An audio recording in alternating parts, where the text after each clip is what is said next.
Welcome. The topic we'll be discussing in this lecture is deadlock detection. So far we have discussed what is a deadlock, how to uh, prevent deadlock, how to avoid deadlock. So the topic we'll be discussing in this lecture is deadlock detection. That is, if you are not preventing or avoiding deadlock, then the third method is you'll allow the system to go into the deadlock and then it should be recovered. So in that case, we have to detect whether the system is in the deadlock state or not. We have to detect whether the system is in the deadlock state or not. Okay. So we allow the system to enter the deadlock state and then apply the detection algorithm. If deadlock is there, then we have to use some recovery scheme to come out of the deadlock state. If so, as so if there is if there is only one instance of each resource type, again this deadlock detection is done in two cases. The deadlock detection is algorithm is work. We have two versions of deadlock detection algorithm. The first version will be applied when there is only one instance of each type of resource. If there is only one instance of each type of resource, then we apply the first type of algorithm. Okay, so which is by using a weight graph.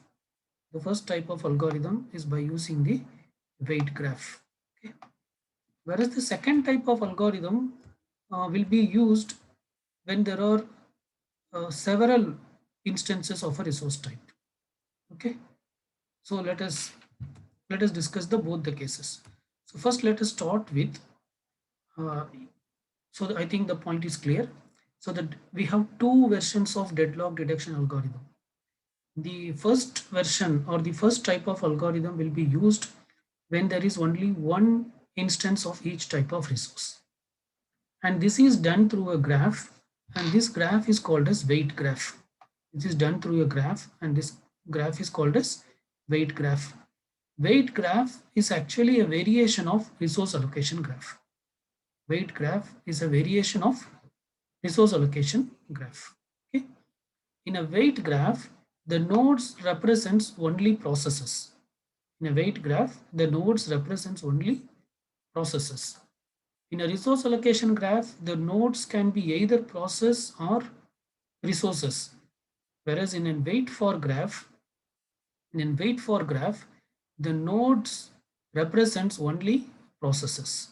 Okay. So if there is something like this, pi arrow pj, that is if there is an edge from process pi to pj in the wait for graph, if there is a edge from the process pi to the process pj in the wait for graph, then it means that process pi is waiting for a resource that is currently being held by the process pj. Okay, in the wait for graph, if there is an edge from process pi to pj, then it means that process pi is waiting for a resource that is currently being held by the process pj. Okay, so so this so this wait for graph will be used only when there is single instance of each type of resource. So the operating system, or what it should do in the sense, it should periodically, so the operating system will periodically invoke the wait for graph algorithm to check if there is a cycle or not. So if there is a cycle in these nodes, okay, if there is a cycle exist in the periodic graph, in the wait for graph, then it means there is a deadlock. Okay, so basically the wait for graph should be constructed, and in the wait for graph, if there is a cycle, then it means there is a deadlock. And this graph requires an order of n square operation. Graph requires an order of n squared operation, where n is the number of processes. Let us discuss this with an example. Consider this particular thing. So this is actually a resource allocation graph. This is actually a resource allocation graph. There are 5 processes and 5 resources: P1, P2, P3, P4, P5, and R1, R2, R3, R4, R5, 5 resources. Okay. So this is the state of the process. So, here you can see process P1 is holding the resource R2 and it is waiting for the resource R1. Okay. And R1 is held by P2. R1 is held by P2 and it is waiting for the resource R3. R3. Okay. And R3 is also waiting for the resource. Sorry. Uh, process P2 is waiting for the resource R3. It is requesting the resource R3 and R3 is held by P5 and R3 is held by P5. Okay. And P2 is also requesting the resource R4. P2 is also requesting the resource R4, whereas R4 is held by P3. Whereas R4 is held by P3. And P3 is requesting the resource R5. P3 is requesting the resource R5, whereas R5 is held by P4. P2 is also requesting the resource R5. Okay. And P4 is requesting the resource R2, where R2 is held by P1. Okay, this is the normal resource allocation graph which we know. Now from this resource allocation graph, you can construct the wait for graph. How do we construct the wait for graph? In the sense, just collapse all the resources whenever there is a what do you call, whenever there is a connection from one process to another process, you can then collapse that resource in between. Here we can see there is a connection from P1 to R1 and then R1 to P2. So remove this resource R1. So then you got P1 to P2. Similarly, from there is P2 to R3 and R3 to P5. So collapse this resource R3. So you'll get P2 to P5. Okay. Then P2 to R4 and R4 to P3. So collapse this R4. So you'll get P2 to P3. Okay.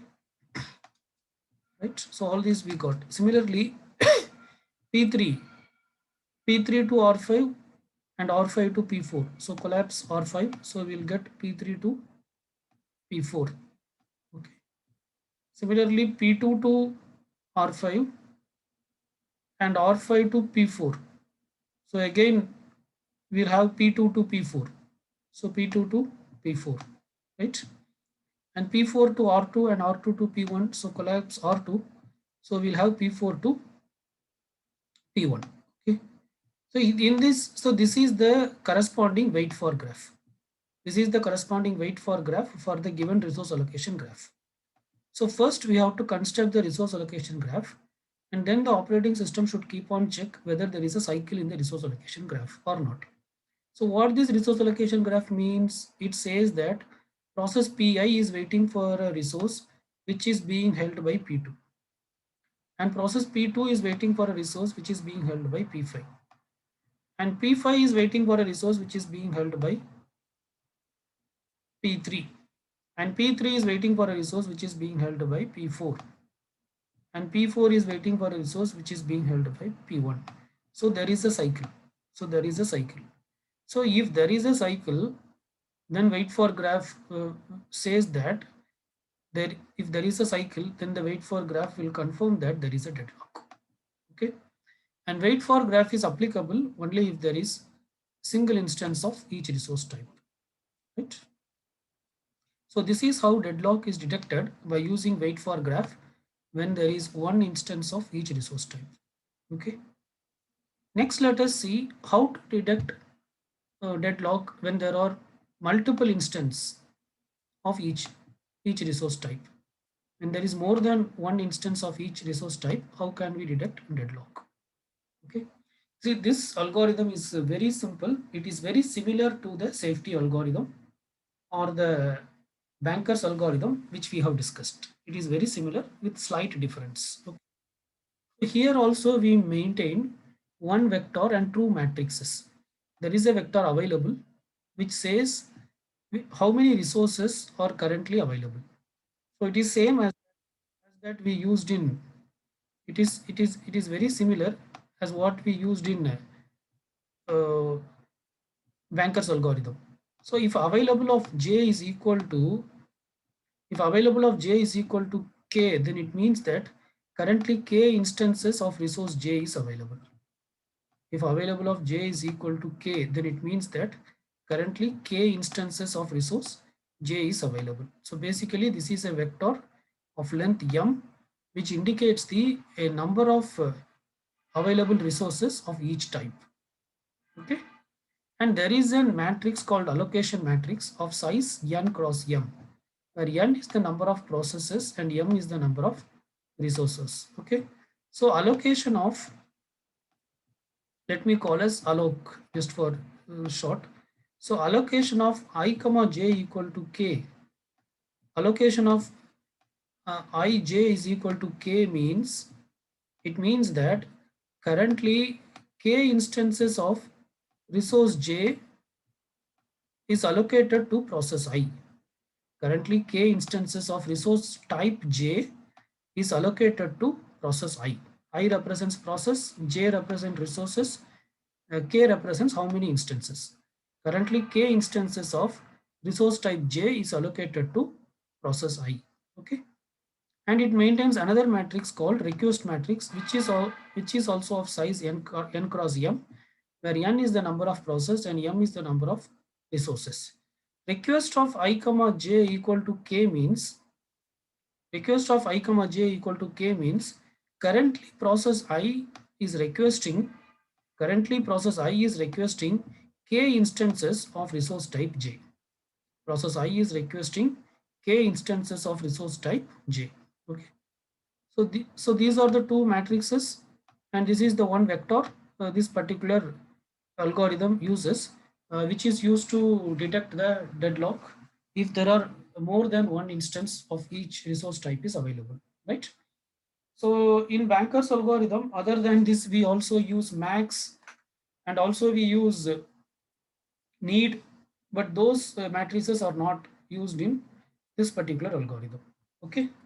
So, so this detection algorithm, so there is no specific name. This is just called as a detection algorithm with multiple instances of resource type.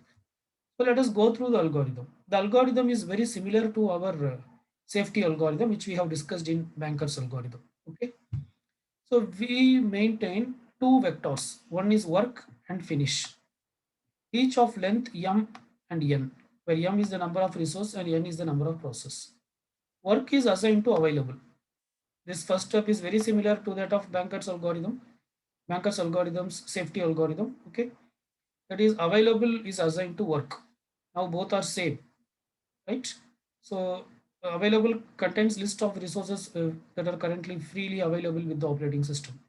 So work also contains the same thing. And then for I is equal to 1 to n, for all processes, for all, so there we numbered the process from 0 to n minus 1. Here we are numbering from 1 to n. Okay. If allocation I not equal to 0, allocation contains what? How many resources are currently allocated to process I. Okay. So allocation I means for the process I, is there any resource currently allocated or not? If some resource are already allocated, it means the process is working. It has not yet finished. So finish of I is equal to false. Okay. Otherwise, we are setting finish of I is true. See, when this allocation of I will be equal to 0, only if the process has completed execution. Otherwise, it will have some or other resource, right? So, so if some resource is allocated already, then the process is working using that resource and it is doing some task. So it has not finished. So finish is false. If no resources are allocated, then it means that you can assume the process is finished. It has completed its job. So finish of I is true. So the next step is In Banker's algorithm, in the first step, we have not checked this. We have just mentioned finish of I is equal to false for all process. The same thing also we can do here. Nothing wrong in that.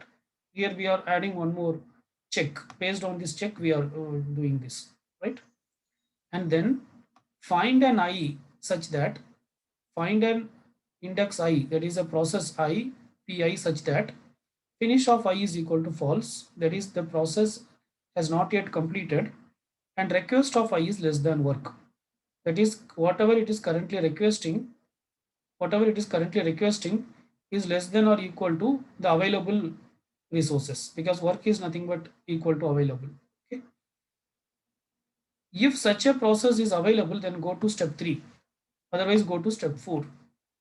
So this step, if you see, it is very similar to safety algorithm. There is no change at all.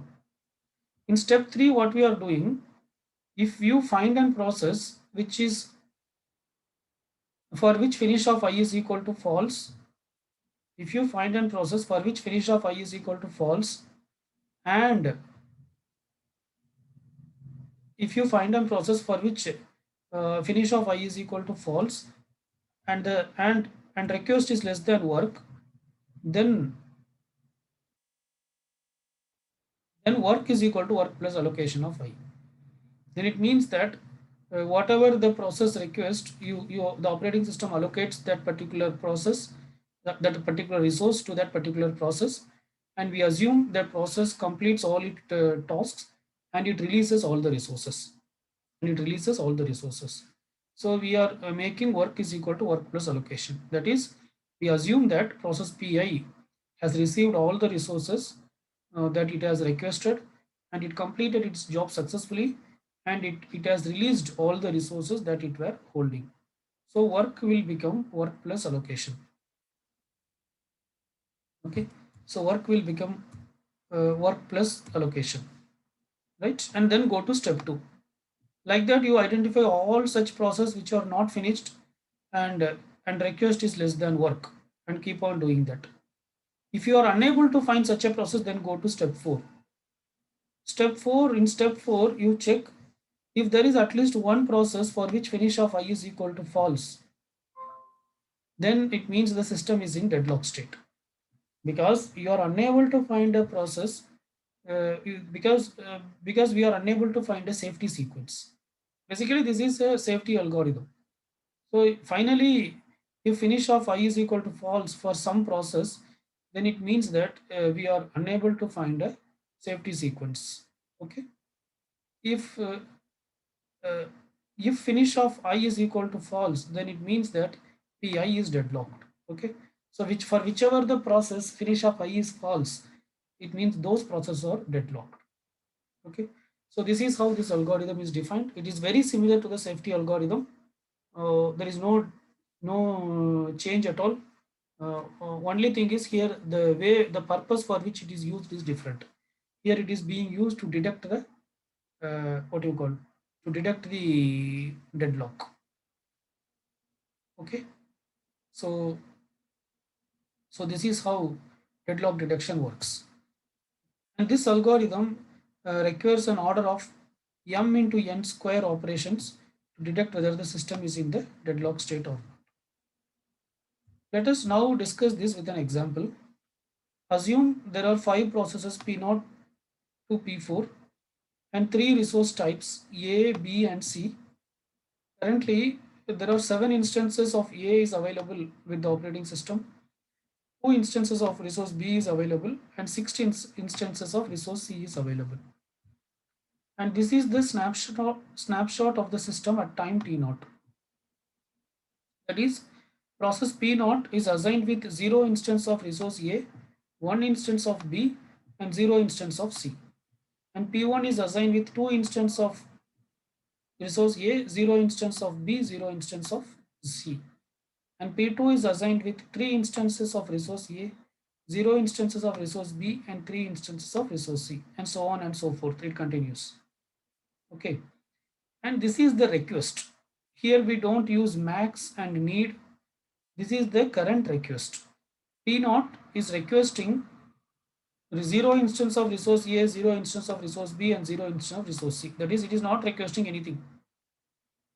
P1 is requesting two instances of resource A and two instances of resource C. P2 is not requesting anything. P3 is just requesting one instance of resource A, and P4 is just requesting two instances of resource C. And this is the available state.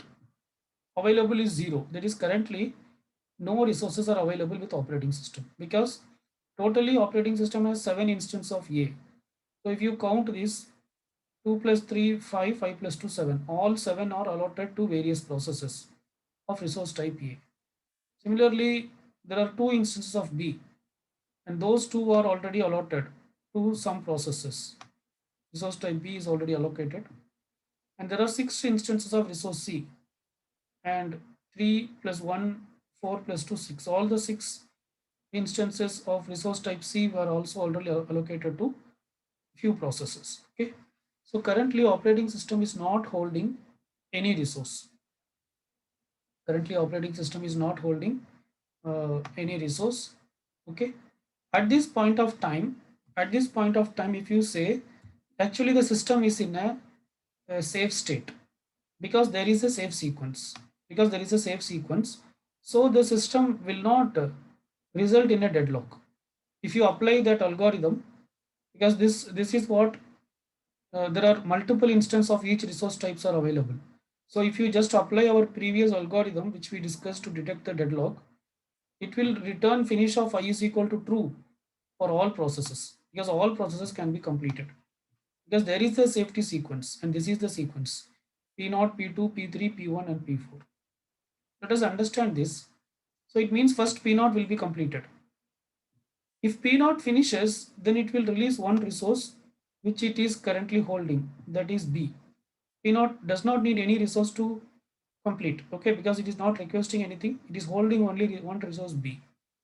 So now the available resource with the operating system will be 0, 1, 0. One resource of B is available. Okay. After that, P2 will complete.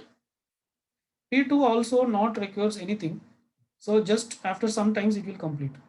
After completing, it will release 3 resources of A and 3 resources of C. So now the available resource with the operating system is 313. It is 3 instances of A, 1 instance of B and 3 instances of C. Now we have to, now next to the in the order we have P3. P3. So if you take P3, P3 needs one more instance of resource A to complete, because it is requesting one more instance of A. So if you give one more instance, the operating system should give. Can it give? Yes, it can give, because it is having. Request is less than available, so it can give. So if one instance is given, then this will become, the available will become 213.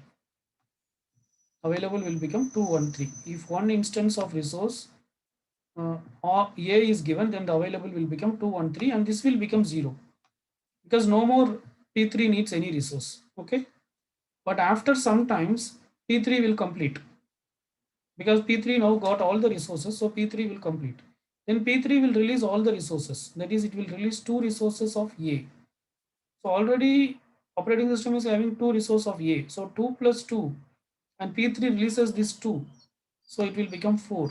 So then once P3 completes, operating system will have 4 resources of A, and it will release one instance of B.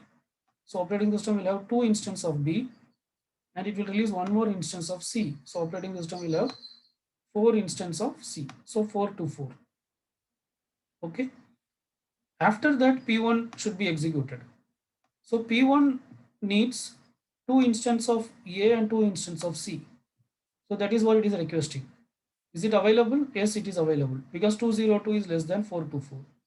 If this request is granted, then operating system will have 2 instances of A, 2 instances of B and 2 instances of C. And this will become 0. Okay.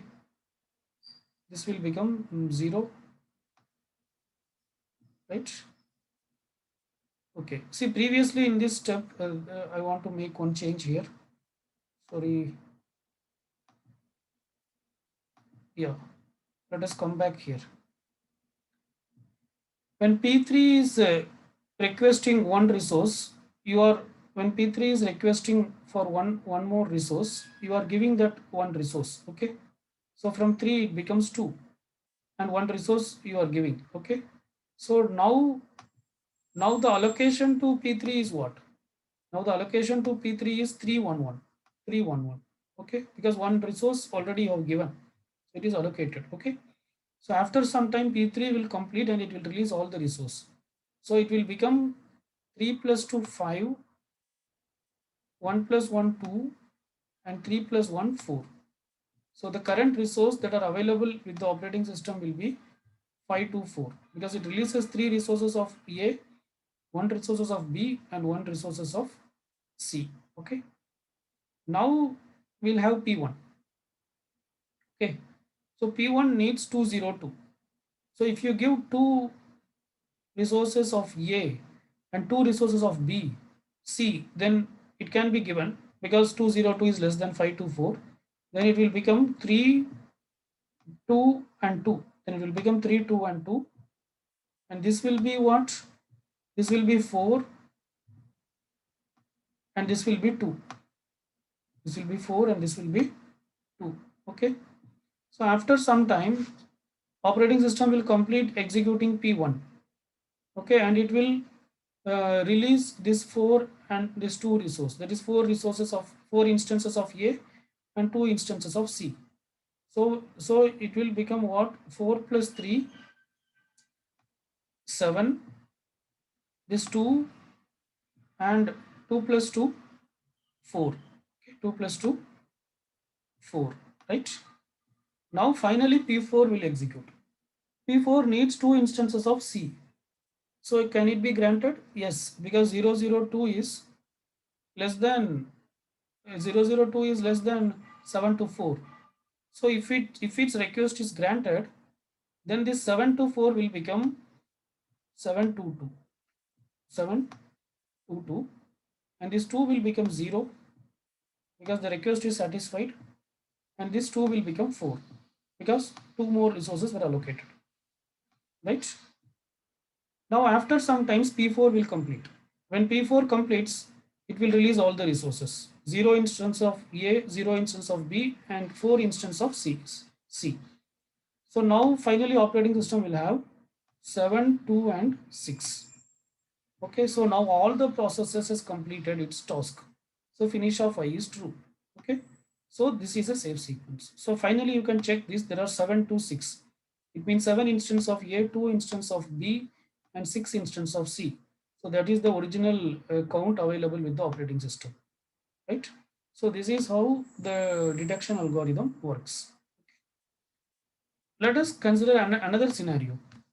Consider this scenario. Assume that P2 requests an additional instance of type C. P2 requests an additional instance of type C. That is, P2 becomes 001. No other changes. Previously P2 was 000. Now P2 becomes 001. You can see here. Previously P2 is 001. Now say it is requesting one more instance of C. Instead of 001, it becomes 001.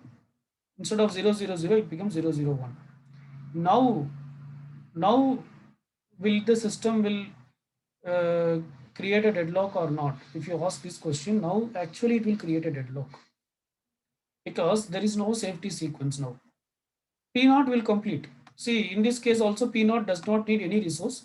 So P0 will complete and it will release one resource of B. So if it release one resource of B, it is 010. Operating system will have one resource of B. But with this one resource of B, no process can complete. P1 cannot complete, because P1 needs 2 instances of A and 2 instances of C. P2 cannot complete because P2 needs C, 1 instance of C, but OS has 1 instance of B. Okay, P3 cannot complete, P4 cannot complete. So none of their requests will be satisfied. P1's request for 202 will not be satisfied. P2's request for 001 will not be satisfied. P3's request for 100 will not be satisfied.